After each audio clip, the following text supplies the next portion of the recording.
Ehihie ọma gị bụ onye na-esonyere anyị n'akụkọ mmalite anyị na ESBS Enugu. Taa bụ Satọde Eke ma bụrụkwa abalị 20 n'ọnwa Eprel nke afọ 2024. Abụ m Chidimma Ikemede.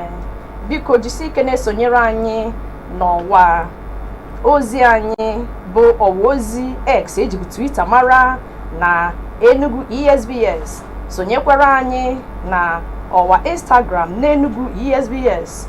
Sonyekwara anyị na ESBS Enugu n'ọwa Facebook nakwazi na ọwa YouTube na ESBS Enugu 042. Isi akụkọ: Onyeisiala Tinubu akpọlitela ndị isi ọchịchị ọhụụ nye ụlọọrụ Securities and Exchange Commission na ụlọọrụ National Insurance Commission. Ndị uwe ojii ka jidetụrụ onye uwe ojii na-arụrụ Yahaya Bello ọlụ.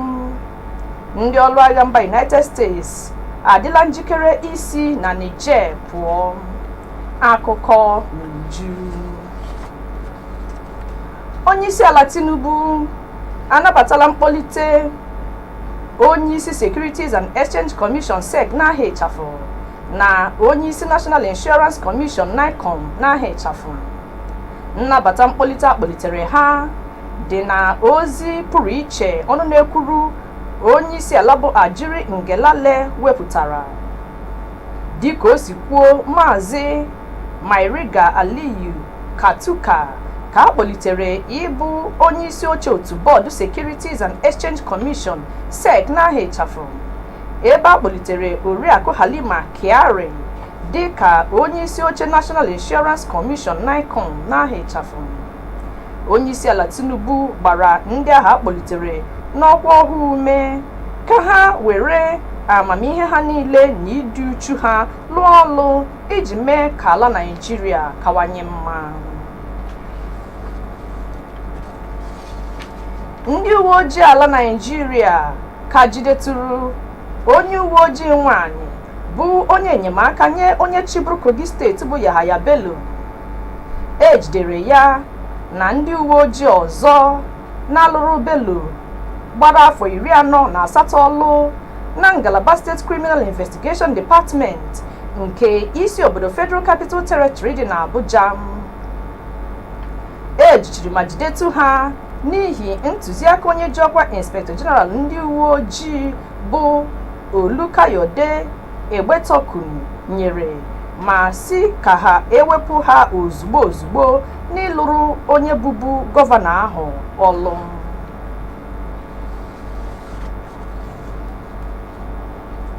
Gọvanọ ndị Rivers steeti bụ Sim Fubara amaala ọkwa na ego ime onwe steeti ha ji pasentị 110 go. Gọvanọ Fubara kpubere nke a nye ma kwuo na ego ime onwe ha si na ijeri naira 11 n'ọchịchị gara aga baa na ijeri naira 26 na ijeri naira 27 dị ka o ruchabeghị otu afọ o bidoro ọlụ. O mere ka amata nke a mgbe ọ na-agwa ndị nnọchiteanya n'ego ọha bịara hụ ya n'obi gọọmenti dị na Port Harcourt okwu.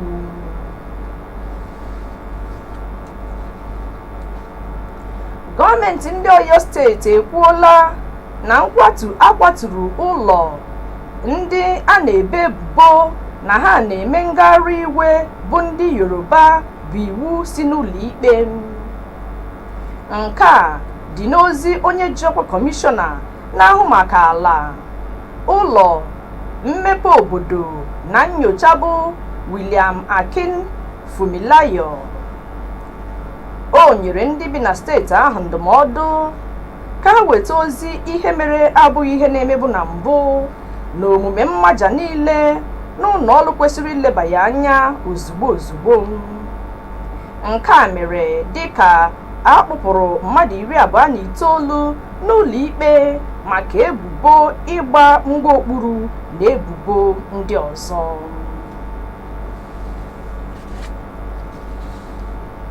Ọkaikpe Inyang Ekwo nke ụlọikpe ukwu gọọmenti etiti dị n'Abuja akụchapụla akwụkwọ ikpe na-achọ ka a maa okwu nke na-ekwu na Kolade Alabi etozi iwere ọkwa dịka onye isi oche ndị ọrụ okpuru ọchịchị n'ala Naịjirịa bụ Algon. Dịka ọ na-akabi ikpe ahụ ka ọkaikpe Ekwo kwuru na ihe ndị ha rụtụrụ aka bụ ihe otu Algon ga-edozi site n'iwu na-achịkwa ha. Ọkaikpe kwuru na Alabi kwekọrịtara na ikpe ahụ bụ nke ndị otu ha ga-edozi ma kwuo na ụlọikpe ekwesịghị itinye ọnụ na ya. Na ESBS Enugu ka akụkọ ndị a si abịara gị. Akụkọ ndị fọrọ ga-abịa na anyị na-achịta azụ, biko apụkwala.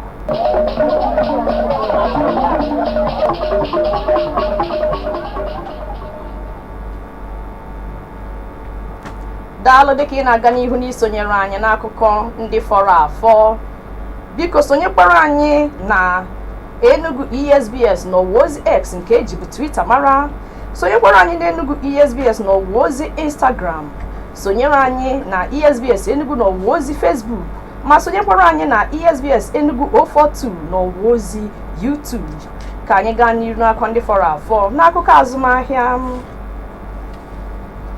Ego naira dara n'uru ma nọrọ n'1,000 naira 140 kwa dọla n'ahịa site n'1,000 naira na 60 kwa dọla.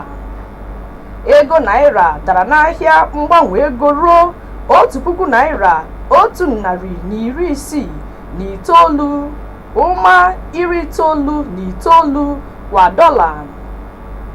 Ozi si n'ụlọ ọrụ FMDQ gosiri na ogogo mgbanwe ego riri ruo 1,000 naira 169.99 kwa dọla site n'1,000 naira 154.98 kwa dọla n'ụbọchị Tọzdee, nke gosiri na ego naira ji naira 15 n'otu ụma daa n'uru. N'akụkọ si mba ofesi, ndị ọrụ agha mba United States adịla njikere ịhapụ Niger ma weta ọrụ ha n'isi njedebe megide ndị ọlụọla. Washington kwuru na ha ehiwela atụmatụ n'uju ka ndị ọrụ agha ha karịrị 1,000 si ebe ahụ pụọ. Ụgbọ oloko mba Ghana si Poland gote ọfụ na nnukwu ụgbọala kwekọrịtara onwe ha dịka a na-enyocha ka o si alụ ọlụ na mpaghara ọwụwa anyanwụ. Ndị isi ọchịchị kwuru na ọ gara kwụọ ụgbọala agbahapụrụ n'ọrụ onwe ya ma kpọkatụ obere. Onye na-anya ụgbọ oloko na ndị nọ n'ime ya pụtara na ndụ na-enweghị ọkụ ọbụla kọrọ ha. N'akụkọ egwuregwu, minista na-ahụ maka egwuregwu bụ Sinetọ John Eno agbaala ndị ala Naịjirịa ume n'otu egwuregwu ala bụ otu Super Eagles ga-enweta onye nchịkwa kochi ọhụụ n'otu izuụka ma ọ bụ izuụka abụọ na-abịa. Finidi George na-achịkwa otu ahụ dịka otu Nigeria Football Federation ji Jose Pesiro, onye nke nkwekọrịta ya na ha kwụsịrị n'ọnwa Febụwarị gara aga dochie. Na mmechi, onye ọma na-esonyere anyị, isi akụkọ ọzọ.